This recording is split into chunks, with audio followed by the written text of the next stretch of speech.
Thousands of migrants make their way into Libya every year, fleeing violence and poverty, looking for a better life. Many of them tragically fall into the hands of traffickers and criminal groups who take advantage of them. Over the past years, we have assisted over 1,000 victims of trafficking in Libya coming from other countries. They shared with us horrible stories of torture, of exploitation.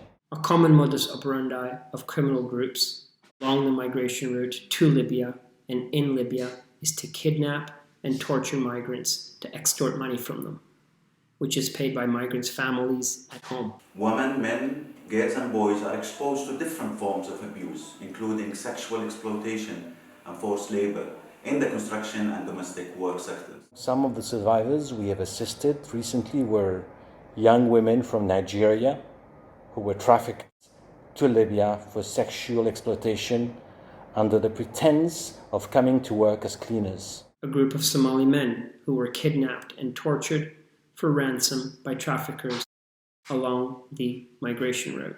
And a group of Bangladeshi migrants who came to Libya for employment were taken by traffickers to a warehouse and witnessed the killing of over 30 migrants and themselves getting very serious injuries. In addition to the precarious security situation, victims in Libya often find themselves without any real means of survival, friends or family members to help them, and without legal status or identification documents. We help them to overcome the immediate shock and trauma by taking care of their basic needs, such as food, a place to stay, and medical assistance, as well as offering them counseling and other services as needed. The challenging security situation and weakness of rule of law further deepen the issue, making it extremely difficult to prosecute criminals. But this study will provide a deeper understanding of trends and characteristics of trafficking in person and smuggling of migrants in Libya.